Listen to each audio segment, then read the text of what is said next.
Le NBA First Talk saison 2, épisode 17, exceptionnellement un mardi. Bienvenue chez la First Team, ils sont de retour. Erwan à votre aide, Thomas Dufan, de retour from Miami. Yeah, c'est tellement bien.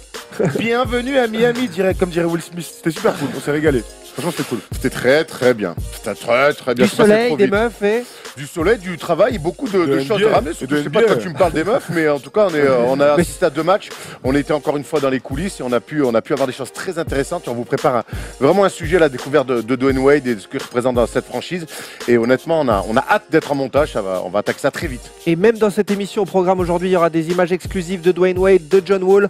Au programme, la dégringolade des Spurs. Et si ils rataient les playoffs? C'est la question qu'on se posera dans quelques instants. Focus sur les Pacers et son MIP en puissance, Victor Oladipo. Ils vont très bien. Ils sont 3e à l'Est. Pas de campus break classique. Elise Boila est en cours aujourd'hui. Pourtant, vous la verrez dans cette émission.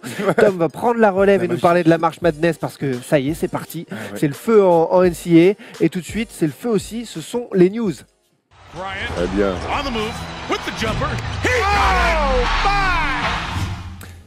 Les Raptors sont comme Erwan, ils frappent vite et fort. C'est un peu ça. Ouais, c'est un peu ça. Alors, 9 victoires sur les 10 derniers matchs, dont une symbolique à domicile face aux Rockets. Alors, où en sont-ils? Où vous les voyez, eux qui sont premiers et sans contestation? Moi, je le répète depuis pas mal de semaines, je les vois plus forts que ce qu'ils étaient les saisons passées. Alors, c'est vrai que le bilan de la saison régulière, ça peut un petit peu s'apparenter à ce qu'ils faisaient les saisons d'avant. Mais tu viens de le dire, cette année, ils ont battu les Rockets. Et on se souvient que l'année des 73 victoires, face aux Warriors, je me souviens d'un match, ils avaient fait un énorme match chez eux, mais ils avaient perdu sur la fin. Et en ça, alors... Voilà, j'aime bien faire des parallèles un petit peu comme ça. C'est que je trouve que cette année, ils sont capables de battre un peu plus des gros, je l'ai dit. Kyle est peut-être moins bon, mais DeRozan joue peut-être son meilleur basket en carrière. Et puis surtout, il y a un banc. Et Dwayne Casey a vraiment franchi un cap au niveau du coaching. D'ailleurs, il est clairement en course, voire le favori pour être coach de l'année. Ce qui, il y a 2 ans, si on me l'avait dit, j'aurais dit, ah, come on, man. Ouais, je reviens de Miami, c'est pour ça que j'ai un peu de... Coach de l'année, ouais, Dwayne Casey, c'est vraiment l'homme qui a changé les choses du côté des Raptors. Ouais, c'est la grosse cote. Hein. Déjà, ce qui est cool dans cette franchise, c'est qu'il a été soutenu. Ça fait quand même pas mal de temps qu'il est là. J'ai vu cette petite stat passer. C'est déjà sa 1, 2, 3, 4, 5, 6, 7e saison à la tête des Warriors. Masai Ujiri l'avait installé à l'époque.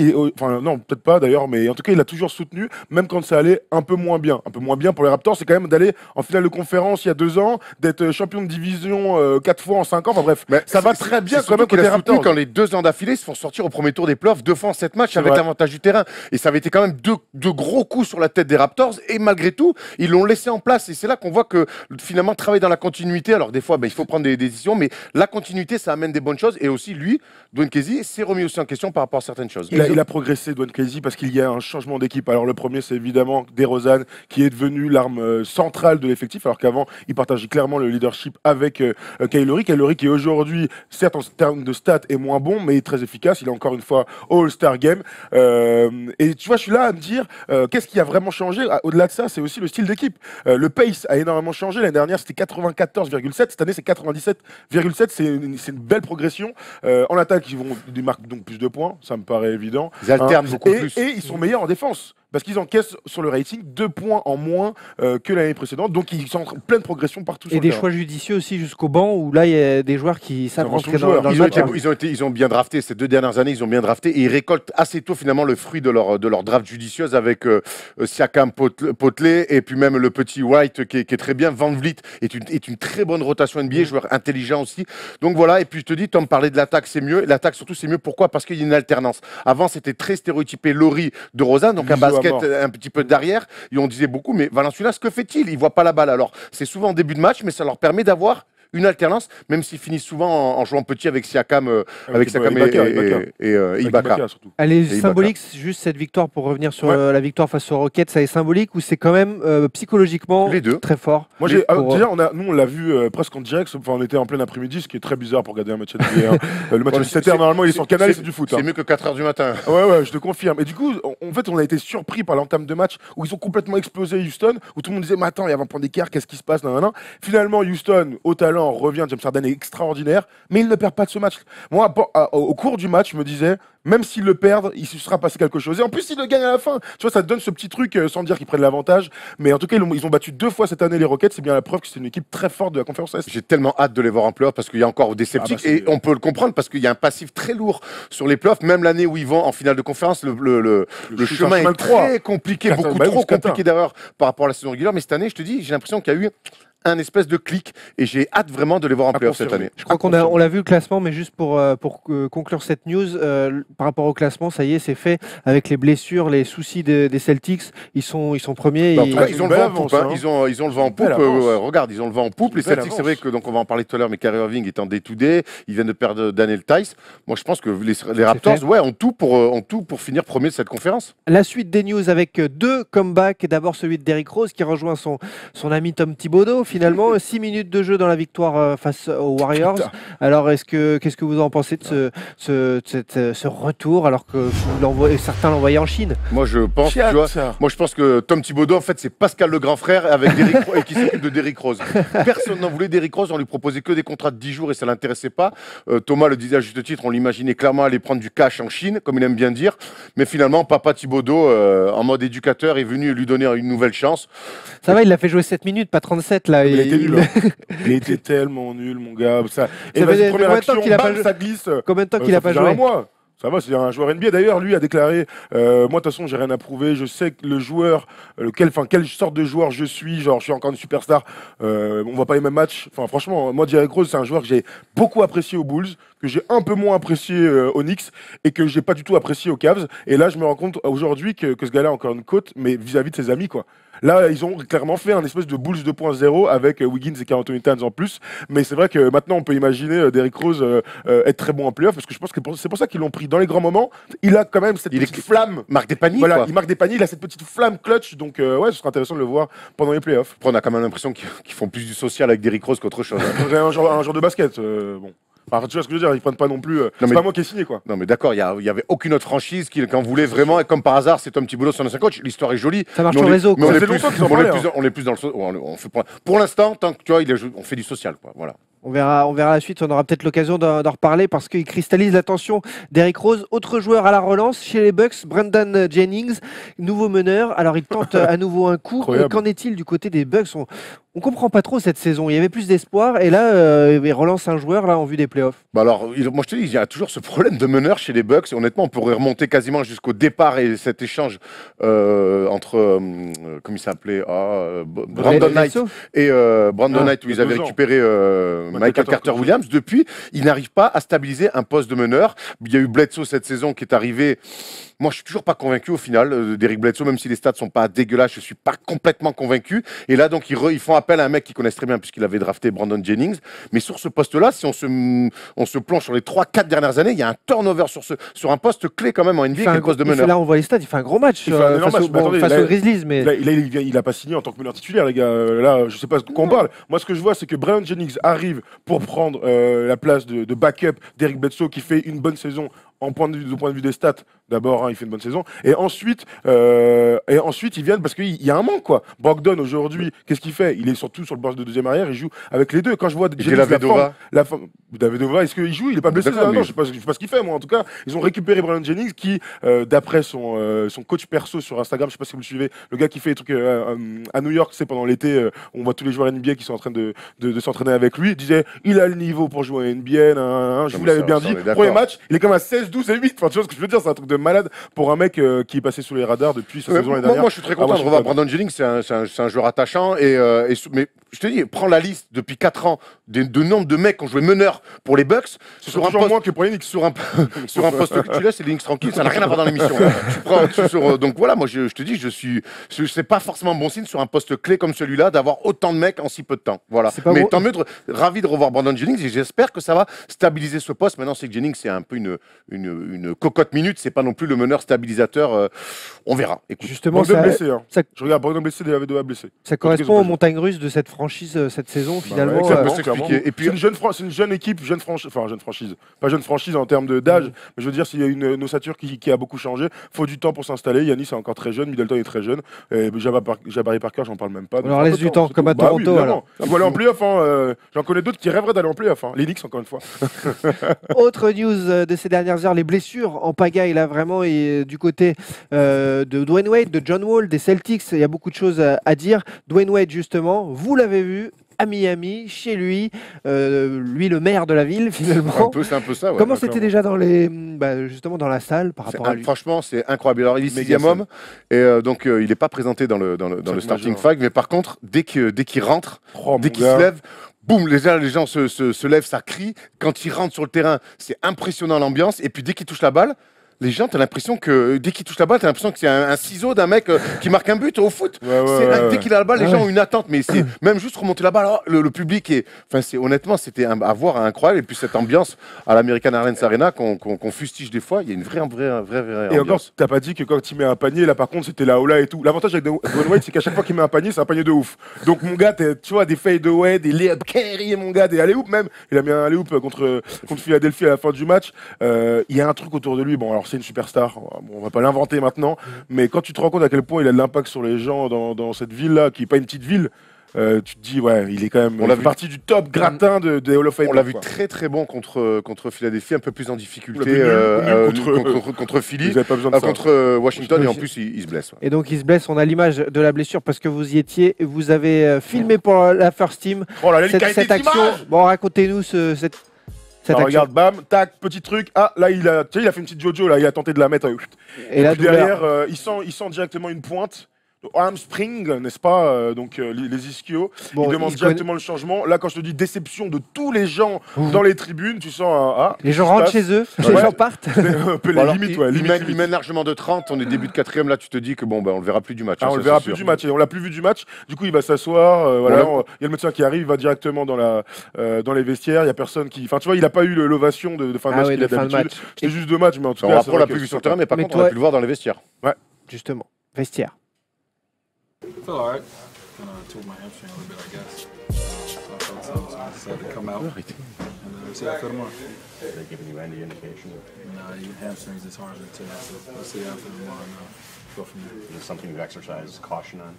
Extra caution because hamstring going, something like that? I mean, I don't know, man. Just see how I feel tomorrow, then we'll go from there on treatment and then figure out from day to day. It's always day to day when you got certain kind of strains. Is it better now than when you did it, or did you just know something just kind of went wrong? I just felt it when I made the move, but it feels about the same right now. It just feels like what it normally feels like, unless you tear it or you strain it real bad or you pull it. Strain just feel like a little cramp. You know, the day it happens, and then the next morning you feel it. You wake up, you'll feel if it's worse or if it's the same. So wait and see. Bon voilà, il n'est pas médecin, il ne sait pas ce qu'il a, mais il a mal. Non, mais après, alors, il n'avait pas l'air super inquiet. Donc, c'est forcément les premières questions qu'on lui a posées. C'était le dernier avec le pool de journalistes. Et c'était les premières questions qu'on lui a posées, c'est comment il allait. Il n'a pas l'air inquiet quand même sur les premières impressions. Maintenant, voilà, il connaît la musique d'être blessé. Dwayne Wade, il a passé quand même pas mal de temps dans sa carrière à l'infirmerie. Mais en tout cas, c'est important qu'il revienne. Donc, il ne faut pas prendre de risques finalement pour le Heat. Mais en même temps, le Heat part dans un road trip. Donc, ils auront forcément besoin de Dwayne Wade, mais je ne pense pas qu'ils vont prendre de risques. La seule chose, c'est qu'ils ont sécurisé la 8e place. Hein. Ça y est, on peut considérer que à l'Est, à l'Est, c'est fait. Reste à savoir le classement, mais même il est très important. C'est un des leaders. Il a dit j'ai hâte de revenir et aider these young guys. J'adore les young guys. D'ailleurs, la question qu'un journaliste nous a posée quand on était avec Paul sur le premier match, c'est t'es Miami, tu préfères être 8e et jouer Toronto ou finir 7e et jouer Boston? Oh là là, bonne question. Hein. De cas, je pense qu'ils vont perdre. Mais bon, oui, c'est vrai que vu l'état de forme aujourd'hui. De très belles affiches, en tout cas.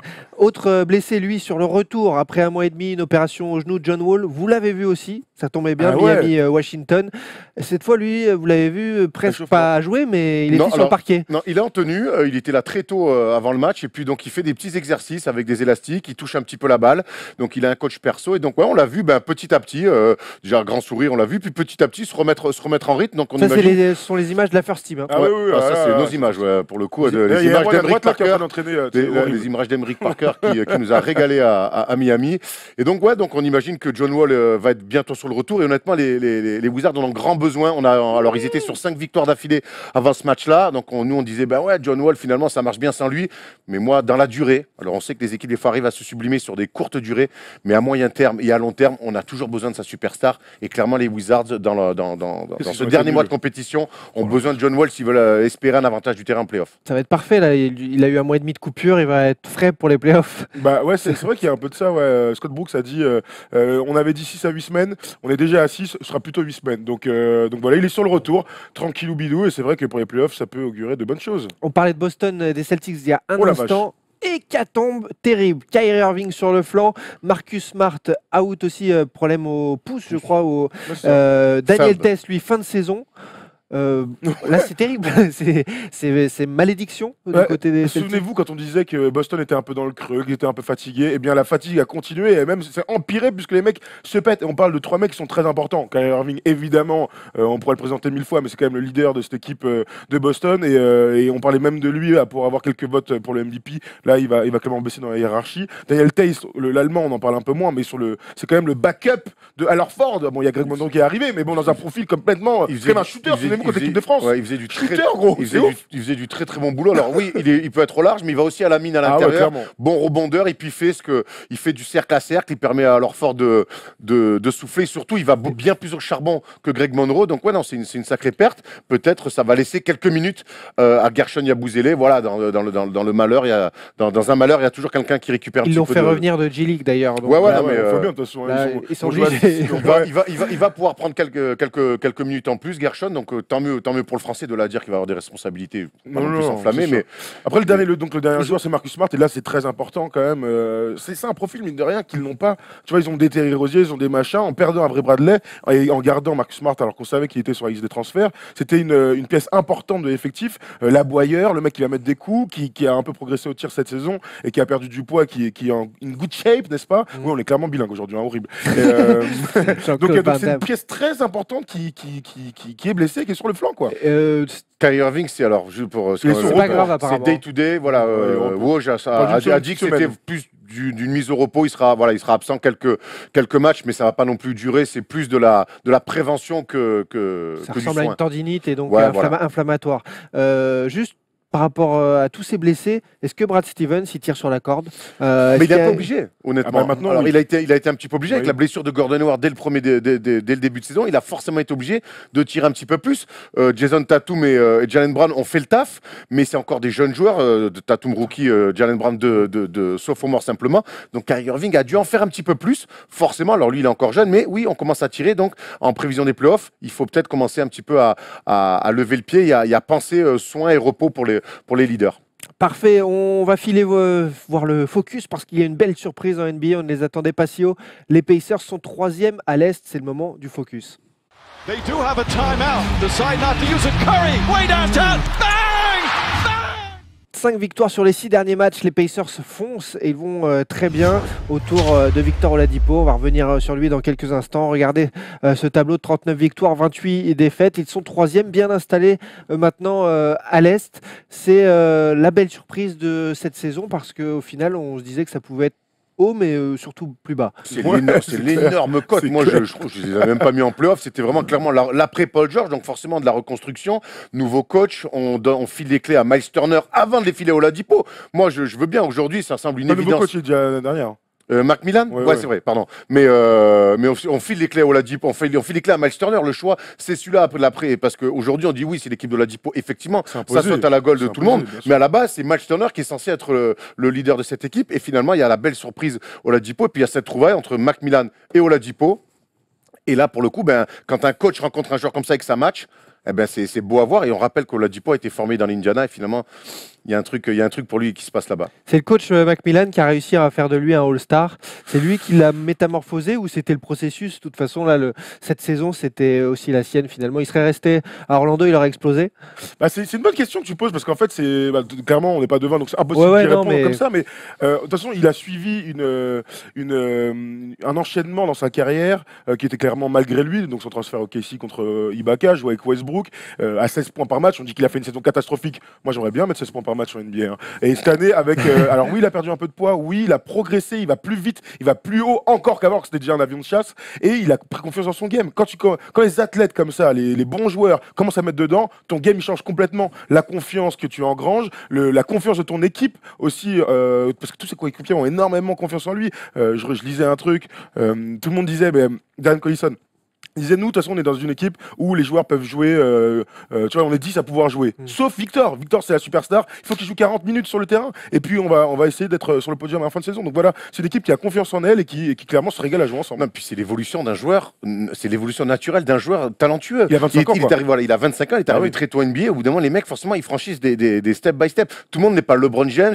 Arrivé en NBA, il y a s'affirmer tout de suite comme un leader. Il faut laisser du temps aux mecs et on n'arrête pas de le répéter ici. Et Oladipo, c'en est le parfait exemple. Il a eu des responsabilités tôt à Orlando sur lesquelles il n'a pas répondu complètement. Il a joué à côté de Westbrook. Ça a été compliqué autour d'un meneur qui faisait beaucoup de choses. Mais on a vu ses stats n'étaient pas dégueux. Et puis là, il s'éclate. Donc il y a une évolution naturelle chez des joueurs. C'est un joueur qui n'a que 25 ans. Il l'a témoigné après un match un peu en dedans ces derniers jours en disant ça y est, les défenses s'ajustent, s'adaptent à moi. Il va falloir que je change aussi, que moi aussi je m'adapte.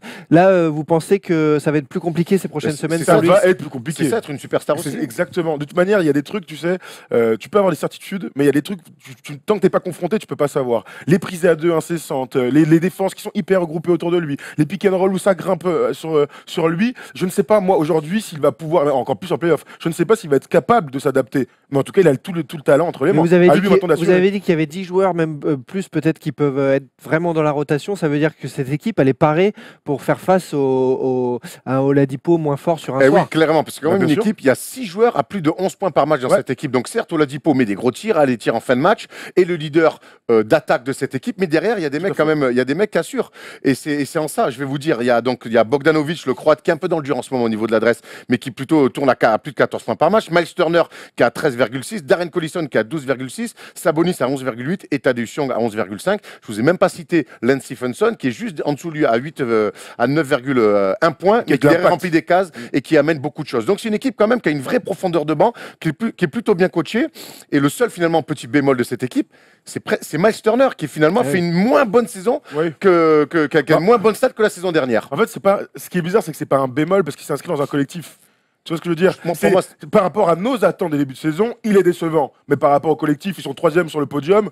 Tu peux pas dire que ce soit un bémol. Si, je vais te dire que c'est un bémol parce que je me projette beaucoup plus loin. Finalement, ils sont en train de construire quelque chose. Il a 21 ans. Oui, il a 21 ans. Mais tu sais que ses stats par rapport à la saison dernière sont en baisse. La seule stat qui est en hausse, tu sais ce que c'est? Non. C'est son pourcentage à 3 points. Donc ça montre finalement, il passe un petit peu trop sa vie au large. Mais ça, on sait que c'est le problème de ces jeunes pivots à droit. Donc il va falloir qu'il soit un petit peu plus proche du texte et qu'il s'inspire pourquoi pas d'un Jojo Embiid. Alors il a moins le gap, mais en tout cas il a les mêmes mains. Il peut, je pense, aller marquer des points beaucoup plus près du cercle et après aller mettre des tirs aussi externes. Il y a une évolution autour de lui à faire. Ça veut dire que lui, une fois que tu l'attends, 21 une fois qu'il sera dominant, bien sûr, il faut laisser du temps. Et ça va être On le condamne pas, on constate quand même qu'à 21 ans, quand tu as des stats moins bonnes que la saison d'avant, attention, il faut être en alerte là-dessus. Il était blessé aussi. Donc l'avenir est peut-être plus ensoleillé que prévu pour Indiana, où on se disait en tout cas, plus rapide. Ouais, plus vite, c'est vrai que que prévu. avec l'évolution de Oladipo, maintenant ils peuvent rêver quoi, sur le podium de la conférence Est. On a vu le classement justement à l'Est pour faire le bilan de ce focus sur Indiana et ses belles performances de ces derniers temps, 5 victoires sur les 6 derniers matchs. 3e, bien installé.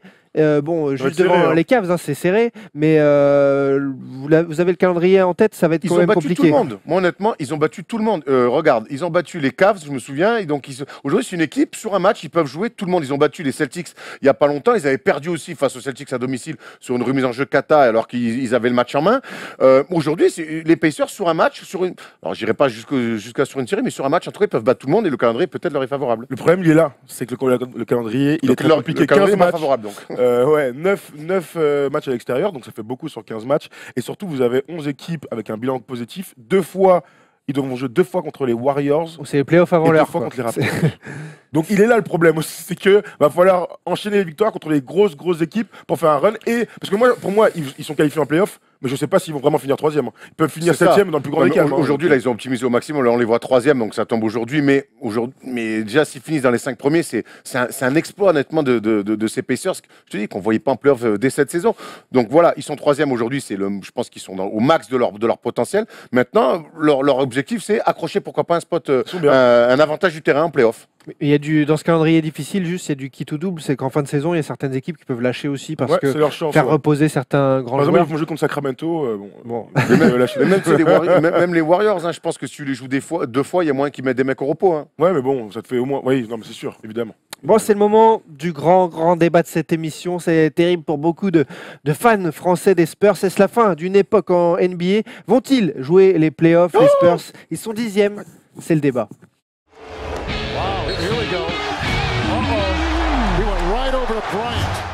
Les Spurs s'écroulent, vont-ils rater les playoffs? Ils sont actuellement 10e ce mardi. Là, on tourne l'émission après la nouvelle défaite, cette fois face aux Rockets. 37 victoires, 30 défaites. 10e place, totalement inattendue. On peut dire catastrophe en cours. Et pourtant, il y a des explications. Alors, qu'en pensez-vous déjà quand on voit ce 37-30 de cette saison? C'est impensable. Moi, je pense qu'il y a danger, honnêtement. Alors, je sais que les Spurs, ça fait partie de ces franchises un petit peu intouchables aux yeux de certains parce qu'on a tous grandi avec cette équipe qui gagne, cette équipe exemplaire dans la gestion des stars, dans l'esprit pour gagner. Mais aujourd'hui, pour moi, il y a danger chez les Spurs. On peut me dire ce qu'on veut. Je sais qu'on est très conservateur chez certains, mais il y a danger. Déjà, ils sont 10e. Et puis, moi, il y a un truc qui était très fort chez les Spurs ces 20 dernières années, c'était l'après-All-Star, le rodéo trip.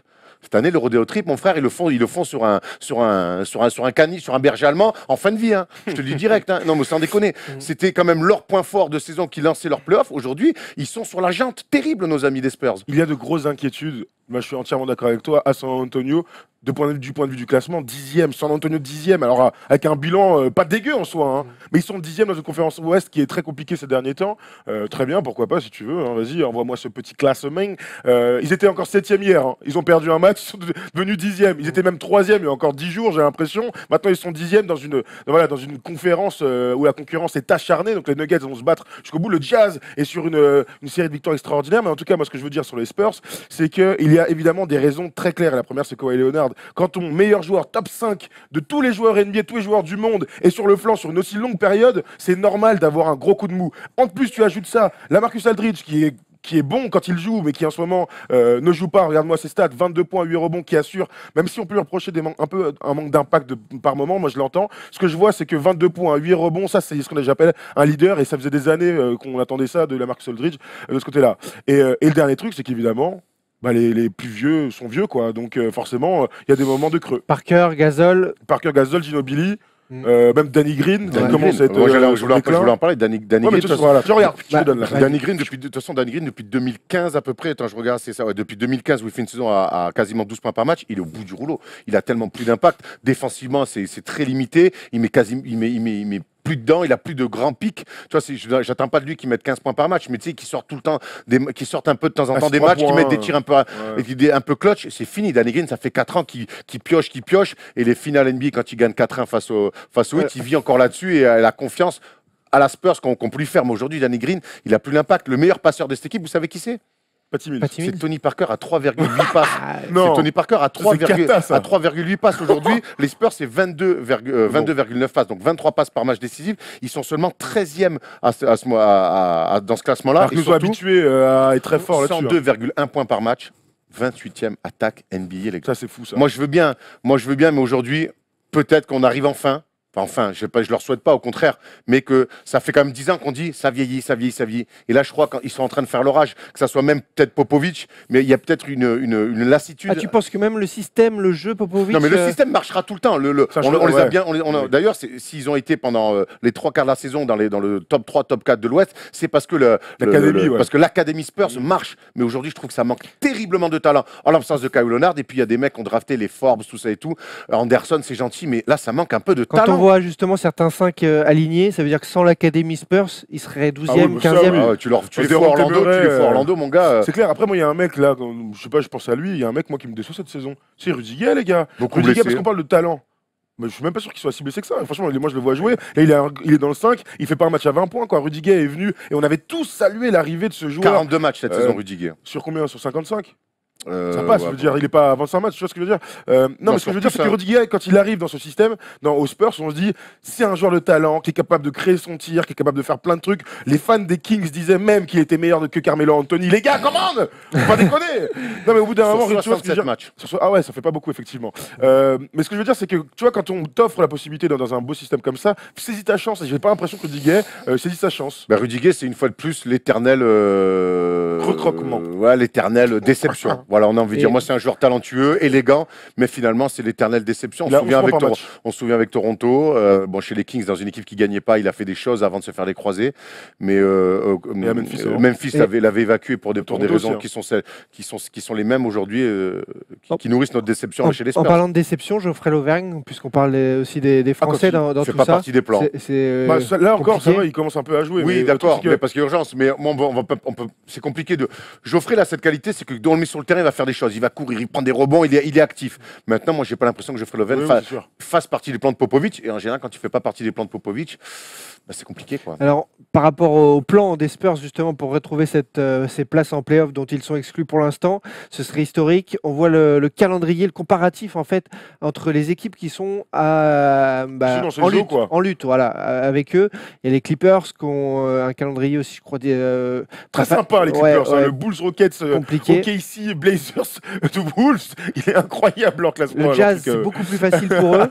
Avec Dallas, Atlanta, les Kings. Le Jazz, ils sont royal au bar. Ils sont à 11 victoires d'affilée à l'extérieur. Alors là, ils vont jouer 4 matchs à domicile contre Détroit, Phoenix, Sacramento, Atlanta et Dallas. C'est du pain béni. Il y a moyen de faire un 4 sur 5, 5 sur 5 pour Utah, avec un Ricky Rubio de gala, n'est-ce pas? Et Denver, remets-moi vite fait Denver, les Lakers, les Pistons, les Grizzlies, le Heat et les Bulls. Bref, ce qu'on veut dire dans ce tableau-là, c'est qu'après les Clippers, c'est évidemment les Spurs qui ont le plus gros calendrier. À venir, quoi. Le dernier match de la saison des Spurs, donc le 11 avril, ça sera à la Nouvelle-Orléans, donc ça peut quasiment presque être un match aussi décisif. On peut, pourquoi pas, assister à un dernier match de saison régulière, qualificatif ou pas, pour les playoffs, pour les Spurs. Il y a un autre truc, excuse-moi, avant que tu le dises, c'est qu'avec Polo, on se faisait la réflexion. Là, ils ont tous à peu près soit le même bilan, soit une victoire d'affilée d'écart. Ils ont pas les tie-breakers face aux autres équipes, quoi. Moi, c'est ça qui me choque. C'est que quand ils sont à égalité, il y a peut-être 4 équipes qui sont à peu près à égalité, et ben eux, ils se retrouvent derniers. Tu vois ce que je veux dire? Et ça, c'est voilà, 37-30, 37-30, 37-30. Ils n'ont pas le tie-breaker ni sur le Jazz, ni sur les Nuggets. Et ça, je trouve ça pas du tout Spurs, en fait. Je pense qu'on va aller sur la stat d'après, sur les 20 dernières années, qui, au bout d'un moment, enfin, là où je suis d'accord pour parler de fin de cycle, c'est qu'on s'aperçoit qu'il y a des stats qu'on ne voyait pas avant dans la franchise des Spurs. Et le bilan extérieur est le meilleur exemple. Exactement, mais juste avant, tu allais un petit peu vite. Par rapport aux playoffs, on a un sondage sur le site de la First Team et sur les réseaux sociaux de la First Team. Vont-ils rater les playoffs? On nous dit que c'est toujours impensable. Alors ça a été réalisé peut-être encore après, juste avant la dernière défaite, beaucoup de réponses au sondage avant la dernière défaite de cette nuit. Mais quand même, est-ce que on est tellement été habitué depuis 97 à les voir gagner qu'on n'arrive pas à y croire? Pourtant, l'équipe, quand on la voit, elle n'a pas le niveau, là. Moi, j'en suis persuadé. Alors, je te dis, il y a cette académie, mais moi, je trouve que c'est une équipe qui manque terriblement de talent. Et puis, au bout d'un moment, c'est le cycle de toutes les équipes de rater des playoffs à un moment donné pour repartir d'un meilleur pied. Les Bulls de Jordan, l'après Jordan a été compliqué, l'après Magic a été compliqué, l'après Kobe est compliqué, enfin toutes les grandes franchises au bout d'un moment c'est compliqué. Et chez les Spurs, alors les Spurs ils ont fait de la résistance, mais je crois qu'au bout d'un moment, comme n'importe quelle franchise, eux aussi ils vont manger leur pain noir. Je te relance, Erwan, parce que tout à l'heure Tom parlait du retour de Leonard jeudi ou samedi. Oui. Tu penses pas que ça change tout en un mois? Moi, votre gars, je l'aime bien. Il a joué 9 matchs cette saison. Il va revenir. Il y aura forcément du rythme à récupérer. Il faudra qu'il ait un impact direct. Il a joué 9 matchs cette saison. J'entends que Leonard est un top 5 joueur NBA, forcément candidat au titre de MVP quand il est en pleine possession de ses moyens. Il a joué 9 matchs cette saison. J'ai du mal à croire au fait qu'il revienne et qu'il emmène les Spurs avec lui. Pourquoi pas? Moi, justement, c'est ça qui me fait dire que quand je vois le sondage non impensable, c'est évidemment les absences, quoi. Je veux dire, au bout d'un moment, prends n'importe quelle équipe NBA, enlève ses 2 meilleurs joueurs et dis, vas-y, joue, gros. Joue. Ben, moi, je te dis justement que les Spurs, c'est la seule équipe qui va être honorable. C'est la seule. Allez, peut-être maintenant les Warriors qui ont réussi à créer quelque chose. Mais t'enlèves les 2 meilleurs joueurs de chaque équipe NBA, mais qu'est-ce qu'ils vont faire? Aldridge est sur le flanc, Kawhi Leonard, tu viens de le dire, a joué 9 matchs. Moi, je crois justement que cette équipe de Spurs va se qualifier en fin de saison, car ils ont ce top 5 joueurs NBA qui va revenir dans l'effectif. Moi, j'ai envie de te dire que j'espère qu'ils vont pas y aller et je vais t'expliquer pourquoi, parce que ça serait un mal pour un bien. J'adore les Spurs, forcément, on a tous vu le Tony Parker, quoi, le champion NBA, être MVP des finales, et des finales incroyables face au Heat. On était heureux d'être français et de se lever la nuit pour regarder ces finales-là. Maintenant, je crois que il y a ce qui tue pas rend plus fort, tu vois, c'est un peu des dictons à la con, et je crois que les Spurs, ils ont besoin de ça, de se dire, ok, finalement, avec certains mecs, avec un certain mode de fonctionnement, on a trop tiré à vouloir inventer des joueurs. Aujourd'hui, ils ont du mal à réinventer des joueurs comme ils ont pu faire les 20 dernières années. Je crois qu'il faut repartir peut-être sur un nouveau cycle de joueurs. Donc, ça veut dire quoi? Dégager le Leonard? Non, mais non. Bah, c'est pour ça, parce que pas du tout. En fait, je te parle de ce qu'il y a autour. Moi, les Kyle Anderson, je trouve que ça a du mal quand même à tout. Mais Les Forbes. Mais non, mais mais si, justement, les Spurs, leur force, c'est aussi de réinventer des joueurs. Et aujourd'hui, ils ont du mal, donc il faut peut-être réfléchir différemment. Bertan, ça te plaît ou pas, Bertan? Oui, c'est c'est pas le pire, mais je crois que.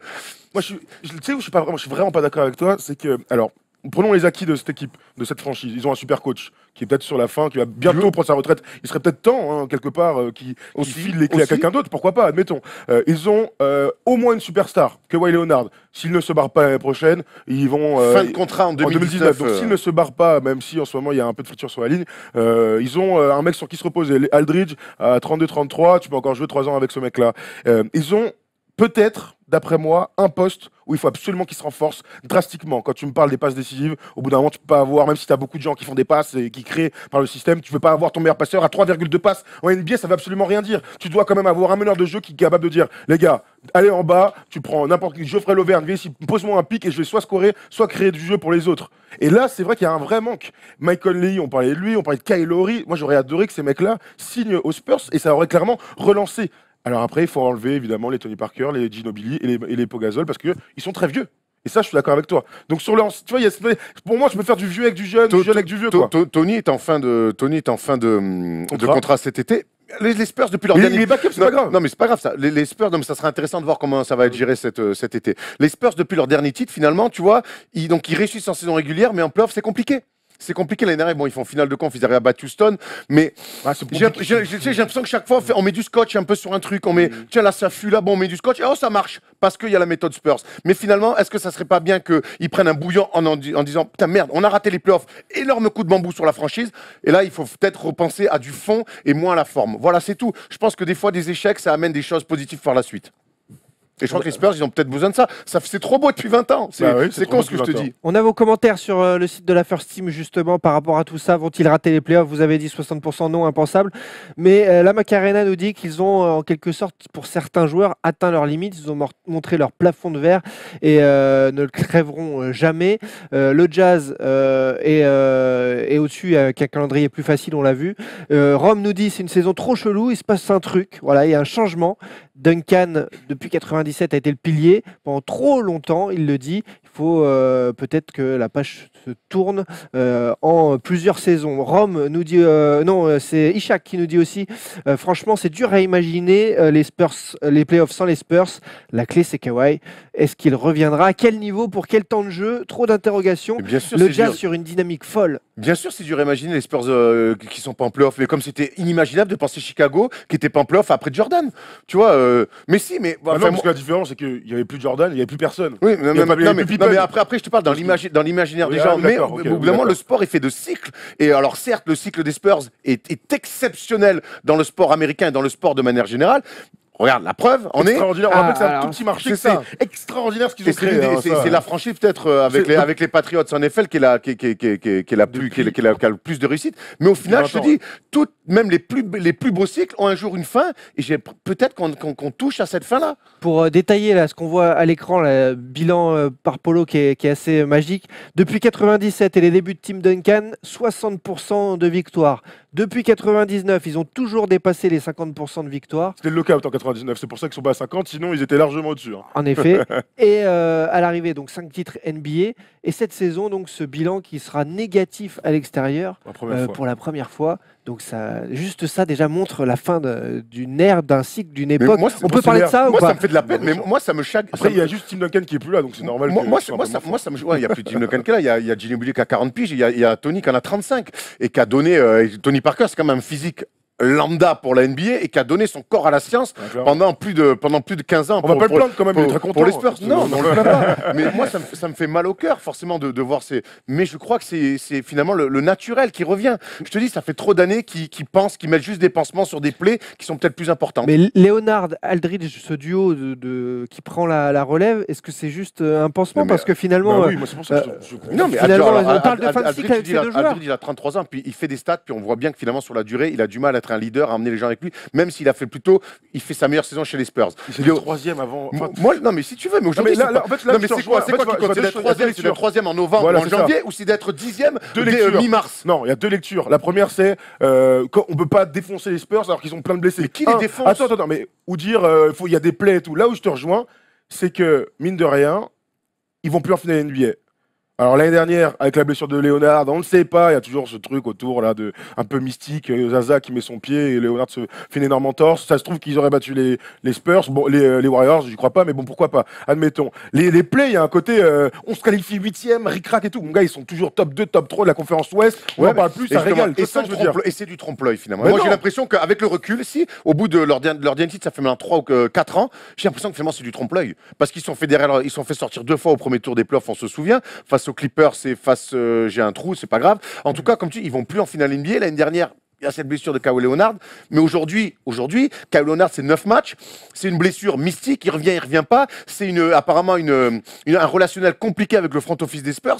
Il y a rarement eu autant d'interrogations autour de la franchise des Spurs. Et peut-être qu'effectivement, on arrive à une fin de cycle, ce qui ne serait pas dramatique dans le sport, tellement que ce qu'ils ont réalisé depuis 20 ans. Et il y a plein d'équipes qui ont des cycles de 4-5 ans et qui se terminent rapidement. Eux, ça a duré 20 ans. On rappelle quand même qu'entre la victoire contre Cleveland en 2007 et la finale en 2013, il y a quand même 6 saisons. Avec les mêmes joueurs, avec un Duncan. Avec une réinvention de joueurs, mais 6 saisons, c'est très long en vrai. Mais aujourd'hui, ce que je te dis, ils n'arrivent plus à réinventer des joueurs. Bah si, ils ont inventé Leonard. Et moi, j'aimerais bien, pour finir ce truc-là, sur Popovic, est-ce que finalement, on peut alors c'est certainement l'un des plus grands coachs des temps, c'est une légende. Est-ce que finalement, lui, il n'est pas à bout de souffle, il n'est pas aussi peut-être fatigué de ça? Faudrait lui demander. Non, mais faudrait lui demander. En fait, le gros problème des Spurs, c'est que tu mets quelqu'un d'autre à la place. Tu sais, c'est un peu comme Alex Ferguson en foot à United. Oui, mais fallait les gars, ils sont là depuis 20 ans. Il va bien falloir le faire un jour. Je pense que ça va s'écrouler derrière complètement, non? Mais alors, bien sûr qu'il y a le risque que ça peut s'écrouler. Moi, et bon courage au mec qui arrivera derrière Popovic, sauf si c'est peut-être Ettore Messina. Il y a peut-être aussi un mec. Mais même lui, mec, parce qu'en vrai, si ça se passe mal, ça se passe mal, quel que soit le nom du coach. En tout cas, ce qui est sûr, c'est qu'au bout d'un moment, ça va arriver un jour, l'après Popovic. Et là, est-ce qu'on tire pas sur la corde un petit peu trop? Est-ce qu'il est peut-être pas temps, comme Duncan, quand on voit la dernière saison de Duncan, on se dit, ça fait mal. Je sais pas. En tout cas, on y arrive. Là, clairement, ça fait 10 ans qu'on dit, c'est la fin des Spurs, ils sont vieux. Là, je crois que vraiment. Là, on avait tort, clairement, mais là, je crois vraiment qu'on est sur la fin. Bon, je crois que c'était le mot de la fin, justement, sur ce débat. Ils vont se qualifier. Pour moi, ils vont se qualifier. Oui. Moi, je pense qu'ils vont pas se qualifier et ça sera finalement une bonne chose pour la suite des Spurs. Ils vont peut-être accélérer la reconstruction de fond dont ils ont besoin. Et quand je vois aussi le Jazz, quand je vois des mecs plus jeunes, ils enchaînent les victoires et puis le momentum. On l'a pas dit, mais le momentum du Jazz et des Clippers, il est incroyable. Celui des Spurs, le fameux rodeo trip, il ressemble plus à rien. Et puis attendons peut-être de voir samedi, le grand retour de Leonard ou pas. Les Pelicans, il y a peut-être encore un autre épisode à cette série rocambolesque de cette saison. Très bon débat. Vraiment, je me suis régalé. Tant mieux. Je pourrais revenir. Tout de suite, c'est le moment, non pas d'Élise Boila, elle est en cours, mais elle est avec nous, quelque part, vous allez voir dans un instant, pour ce Campus Break Made in Thomas Dufan.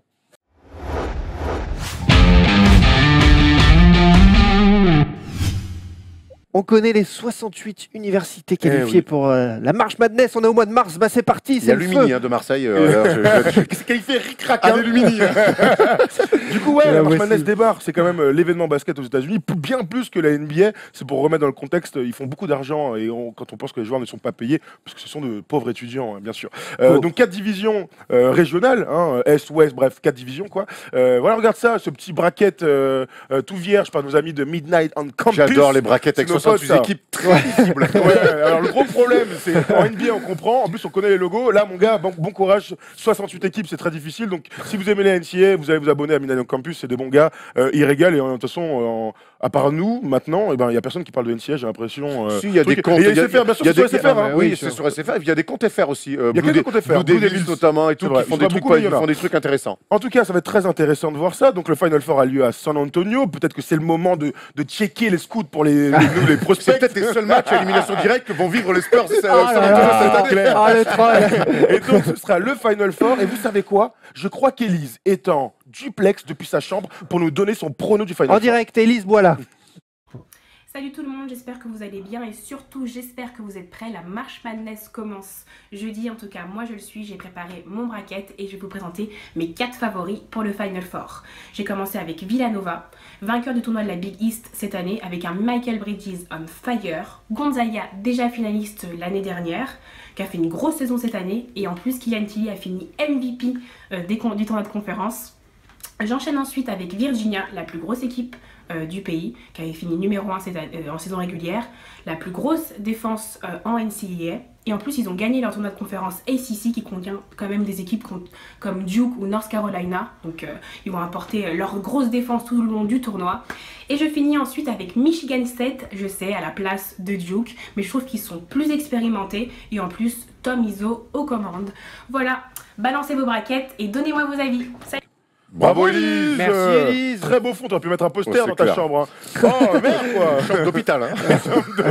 Mais non, elle va Merci, bien, elle va bien, elle va très bien. Oui. Bon du coup vas-y envoie-nous le bracket d'Élise, on va pas le faire chacun d'entre nous parce que de toute façon il y a trop d'équipes, mais vas-y alors Élise, alors dans la conférence sud c'est Virginia donc, qui sera au Final Four, conférence est c'est Villanova, Charlie. Midwest, ouais Charlie, Midwest c'est je sais même pas, c'est tout petit là, je sais que je peux même plus lire, non, et pourtant j'ai 10-10, hein. Remets je ne vois rien, remets merci pas Polo. l'écran. Gonzaga, conférence ouest, Michigan State dans la Midwest, ça nous promet un Final Four d'anthologie, donc elle a enlevé Duke, elle a pas mis Arizona non plus. Tilly dehors alors. Et ouais, Kylian Tilly, dont on va parler juste après, ne va pas. Ah si, va au Final Four, puisqu'ils font partie de Ouais. ces favoris-là. Donc c'est le moment de parler des petits Français qui sont en Ah, lice. voilà, Puisqu'il y a transition 68 parfaite. équipes et il y Alors, a 4 Français. Bon, ça fait pas beaucoup. Hein. Mais Je donc pense du qu'on coup. va les voir loin, ces Français Bah ou pas. oui, Kylian Tilly, donc on l'a dit l'année dernière, finaliste avec Gonzaga, qui fait partie des favoris. Il a un bon petit rôle en plus, le petit frère de Kim, grosse famille de sportifs hein, À chez les 20 ans. Tilly, nos amis. Et oui, Très chaud en ce incroyable. moment, notre ami en plus. Ouais, hein. très très chaud. Donc voilà, gros prétendant au titre. Vous avez Yves Ponce, qui est à Tennessee, qui est dans un rôle un peu secondaire, mais il est que freshman. Elle en donc c'est pas parlait, très grave. Élise, dans un Ah ouais, campus break. l'athlète, hein. Il est gaillard. Il est gaillard. Biceps, boule de bowling. Ah ouais, il est gaillard, monsieur Yves Ponce. Pardon. Et il y a deux Français. Attends, juste sur Yves Ponce, vous savez ce que ça veut dire Yves en breton? Ah non. Erwan. Tu t'appelles Yves en fait? Ouais, c'est ça. Tu veux des infos? Non. 19 Eh, mai, je te c'est jure. Yves, c'est ma fête. Je change le numéro d'Erwan, mais Yves à vos traites. Régalade. Ouais, Yves, Oh. tranquille.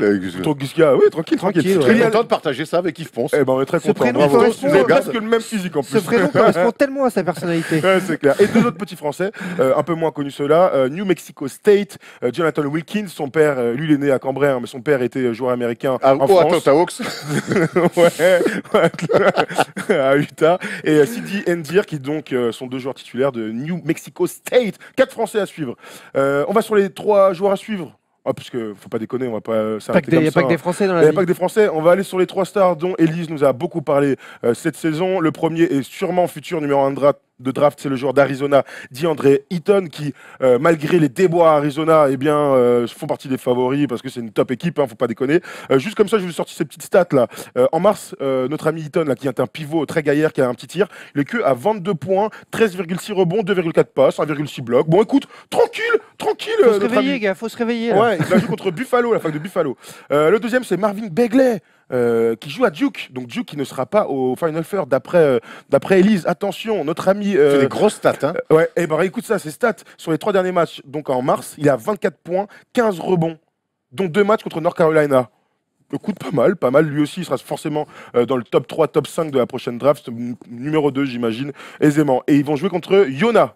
Hey, Yona qui n'est pas comptable, mais Duke, Yona. Private joke de ouais, fou, mais là. je suis juste le nom de notre de notre comptable. Si tu regardes Yona.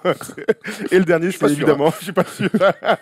Et évidemment, le dernier, c'est Trae Young, le petit meneur d'Oklahoma. Alors qu'il a été qualifié par les instances, parce que c'est un peu compliqué. Hein, bon, je veux pas rentrer dans les détails, mais c'est un peu un scandale qui soit au March Madness. Dick Vitale, qui est le commentateur un peu phare de l'NCAA, a dit que c'était un scandale qu'Oklahoma State ne soit pas et qu'Oklahoma y soit. Tout à fait, mais pourquoi il y est? Pour voir Trae Young qui est en grande galère alors qu'il avait commencé, vous vous souvenez, la saison en trombe, il avait régalé. En tout cas, vous pourrez le voir jouer contre Rhode Island au premier tour, je vais dire des playoffs, mais pas du tout, mais de la March Madness. Voilà, c'est les 3 stars freshman à suivre. Ça va être une régalade. De qui Rhode Island? La Marodome. Bravo. Régalade, bam, tac, ils sont pas 10 hein, de toute façon. Donc voilà, préparez-vous, c'est sur les antennes d'SFR, on va se régaler, c'est l'événement à suivre, ça court dans tous les sens, le public est extraordinaire, et puis ça y est, ça matchs à démarre, élimination ça directe. démarre là en plus. C'est cette semaine, je crois. C'est C'est des matchs à élimination directe, donc Duke se fait sortir au premier tour. Allez, bye, allez suivre le compte de notre pote Alex Biggerstaff qui commente les matchs et qui a plein de petites infos, c'est toujours très intéressant. Tout à fait. On salue Alex. Voilà, bisous Alex. Bisous Alex, et tout de suite les bonnes, les mauvaises nouvelles de la First Team, All-Star, pas All-Star. And Michael has the ball, again guarded by Sean Marion. The fadeaway. Allez, je vous devance tout de suite avec mon All-Star parce que j'y étais dimanche. La U Arena qui accueillait Nanterre Asvel, 15 220 spectateurs, record pour une salle, pour un sport indoor, sport collectif indoor. Voilà, c'était top, vraiment le feu. Pour le coup, c'était impressionnant même de voir cette furie verte et ce grand spectacle avec un match qui se joue à un lancer franc à la fin. On aura bien aimé les prolongations et donc c'était très chouette. Chapeau à l'organisation et chapeau au basket français pour avoir. C'est bien. Moi, je vais te dire un truc, c'est le seul. Enfin, tu sais, Miami, c'était incroyable, mais j'avais envie d'y être avant. Quand je vous ai tous vus dedans, j'ai vu l'ambiance, je me suis dit, waouh, on a raté un truc, tu vois, de notre sport favori qu'on adore. En plus, c'est Nanterre, tu vois ce que je veux dire, c'est quand même une histoire incroyable. Et c'est pas France, États-Unis, quoi. C'est Nanterre Asvel, mon pote. Et on a réussi à remplir un superbe stade, donc la U Arena, 15 000 personnes. Alors, tu feras pas ça tous les week-ends, mais si tu arrives à le faire une fois, puis 2, puis 3, puis 4 fois dans l'année, puis un match NBA, ben écoute, moi je dis banco. C'est une très bonne nouvelle pour le basket français, pour aussi la possibilité de montrer aussi la NBA, qu'on peut recevoir aussi des matchs, pourquoi pas comme Londres le fait, ou au moins en pré-saison. Donc non, c'est une très bonne nouvelle. J'espère que DJ n'a pas mis Jodassin et la fête était parfaite. Non, c'était plutôt cool au niveau de l'ambiance, au niveau de l'organisation, tout ça, et surtout,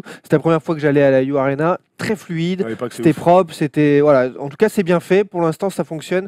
Donc voilà, si vous avez l'occasion, n'hésitez pas du côté de la U Arena. Normalement, ça se passera bien. Vos tops de la semaine. Alors, mon top, j'en ai plusieurs. D'abord, mon premier top, c'est remercier NBA Londres qui nous a filé des accrèdes et des invites pour aller voir, pour être à Miami, parce qu'on a accès depuis maintenant Los Angeles en décembre, on a accès vraiment aux vestiaires, aux insides, que ce soit au Staples Center ou là à Miami, ou certainement pour d'autres voyages. Donc déjà, merci de pouvoir avoir accès, comme ça on peut vous montrer aussi des choses. Mon autre top, c'est LeBron James qui a dit... c'est tout. Ah non, parce que alors, vu qu'on est dans les remerciements, remercions quand même Sport Estravel, sans qui... Merci à Julien, merci Jules mon gars, parce que tu nous régales.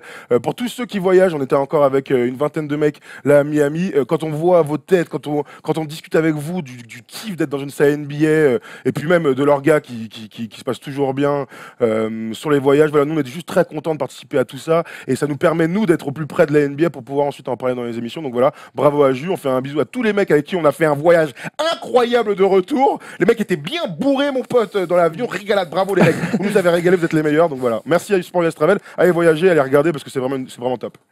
Voilà, moi mon top c'est LeBron James qui dit qu'il aimerait bien jouer avec son fils, donc tout le monde est parti dans des calculs un petit peu d'apothicaire. Il faudrait qu'il joue jusqu'à 40 piges un peu pour imaginer que son fils fasse une année de fac et joue à NBA. Il a 13 ans, c'est pour ça. Voilà, donc voilà, ça serait marrant, ça serait une première de voir, je crois, un père et son fils. On a cherché, mais on a cherché, donc il y a comment il s'appelle, Doc Rivers avec Austin, mais c'était coach et joueur. Il y a Walton, mais ils se sont croisés le père et fils. Il y a plein de trucs comme ça, donc là ça serait peut-être une première, un père qui joue avec son fils. Voilà, et lui, il a dit dans la même équipe en plus. Ça serait marrant pour la petite histoire. On est LeBron, tant qu'à faire, on fait puis ça la NBA, ils arrivent toujours à les Américains. LeBron James, trouver la belle histoire. Et son fils déboule à Cleveland, gros. Je pense qu'il y a quand même plus de chances de voir LeBron jouer avec son fils que voir les trois balls chez les Lakers. Ah ouais, c'est possible. Belle cote, c'est vrai. Belle comparaison. Ton All-Star? Moi, c'est Montrezl Harrell qui depuis son arrivée aux Clippers régale. Mais alors là, depuis un petit mois maintenant, j'ai pris ses stats sur les 10 derniers matchs, c'est plus simple, mais depuis un mois est très très fort. Je le vois faire des moves, des trucs. Alors on savait qu'il était dans l'activité, dans le rebond et dans l'impact. Là, on est quand même sur un mec qui tourne à 18 points, 4 rebonds, à 72% au tir sur le mois de mars. Tout va bien. À régalade. À régalade. Très à régalade. Donc voilà, bravo Montréal, continue mon pote, tu régales. Montrer les exemples, hein, c'est. Ouh, ça sent la C'est quand fin de t'as un chat l'émission. dans la bouche, genre, Ça sent les remerciements de fin d'émission. Montrer l'exemple aux enfants. Pas All-Star. Non, pas Moi, cette c'est blague. encore All-Star parce que je suis trop content de rentrer à Paris. Merci au maire de Miami. Ouais, c'est ça. Qui a pété les plombs. Qu'est-ce que moi c'est Shannon Sharp. Vous voyez qui c'est Shannon Sharp? C'est un mec qui débat avec Tonton, mon gars. avec Skip Bayless qui déteste LeBron James, qui passe sa vie depuis que LeBron est en NBA à lui casser du sucre sur le dos, à le détruire dès que LeBron perd un match, une finale NBA et tout. Et Shannon Sharp donc lui répond dans une émission, et Shannon Sharp il a fait une photo avec LeBron James, voilà, donc ils l'ont chambré, dit sois pas jaloux, Skip Bayless et tout, j'ai trouvé ça excellent. Shannon Sharp qui est un excellent aussi, qui débat très bien, et qu'en fait, il a des costards dans les émissions, mais c'est un mec très ghetto sur Instagram, il est tout le temps dans la night, il tease et tout, donc voilà, bravo Shannon Sharp. Il est top 3 des plus grandes bouches de l'histoire du c'est monde. vrai. C'est beau chico. incroyable. Très beau dentier. Ouais. Je sais pas si c'est un dentier, très beau Tu sourire. l'imagines son dentier avec 15 dents comme ça. Très beau sourire, ça suffit. Moi j'ai un flop, et pour le coup c'est un vrai flop. Est-ce que vous savez qu'il y a une équipe quand même en NBA qui est à 18 défaites d'affilée? C'est Memphis, dont on parle absolument jamais. C'est quand même une équipe qui a Mike Conley, alors certes blessé et out pour la saison, mais aussi Marc Gasol. Marc Gasol, ils ont viré le coach. Ils sont dans un état déplorable. Moi j'aurais préféré largement qu'ils gardent le coach Fisdale. On l'avait dit, on l'a dit 1000 fois, que Marc Gasol allait renforcer une belle équipe telle Boston ou les Cavs, j'en sais rien, plutôt qu'ils soient dans Très mauvais choix du coup ils ont fait. Hein. Non mais je crois qu'il y avait une blague, excuse-moi. Non, mais T'as fait une tête. Ah pardon, vas-y. c'est un mauvais choix, un choix de fils d'Al. Voilà. Allez, bah, Voilà, je vais voilà, reprendre vas-y, après enchaîne, ça. hein. Je vais Quelle bande reprendre, de fils d'Al. Quentin. Bon allez, remercie-moi, vas-y. On va y aller parce que je crois que ça va pas être mieux, c'est ça le pire. Est-ce qu'on t'en a envoyé cette semaine des remerciements? Oui. Ah, et Bah, c'était écrit. Regarde, j'ai notre ami Mel Counts qui, je sais pas, Mel Counts, il m'a fait rire. Regarde la tête qu'il a. Non Mais non, non, mais gros, je suis jet lagué, je suis défoncé. C'est une mauvaise excuse. Gad Elmaleh, quand il est dans le jet lag, il faut quand même C'est ses blagues. un mec qui a compté chez les Lakers. Mel Counts, voilà. Bon, bah, vas-y, on va, j'en ai un autre. Je suis fatigué. Et Matt Guacas, qui était un mec un peu mou, molle, Guacamoles.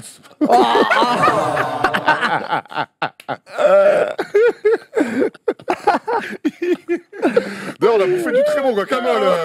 Je sais pas si c'était le sien, Non, mais... je vais aller à Cuba ou aux Bahamas pour manger encore du guacamole parce que c'est juste à côté de Miami. Régalade. Allez à Miami, les amis, c'était une super vie. En plus, pour un spring break incroyable, on a vu des trucs. Pas beaucoup de col roulé à Miami. Le col roulé n'est pas à la mode. Le pantalon non plus. Le d'ailleurs. turtleneck, ouais. Le slip de bain n'est pas non plus à la mode. Oh. Oh la vache. Merci en tout cas Ah, bah de nous avoir suivis ce mardi exceptionnel de First Talk. On reviendra lundi prochain. Le First Day Show, c'est jeudi. Merci à tous pour vos commentaires sur le site de la First Team, sur les réseaux sociaux également. On remercie la régie, Sully, Tom et Polo, bien sûr. Et Costas Mitroglou, si on remercie. Arrête, le First Talk Foot, c'est vendredi. Erwan sera là pour parler de son OM chéri, bien sûr. Et on aura plein de sujets à vous proposer. En tout cas, très bonne semaine à vous et à très vite avec la First Team. Merci Thibaut, bravo à tous. Bravo.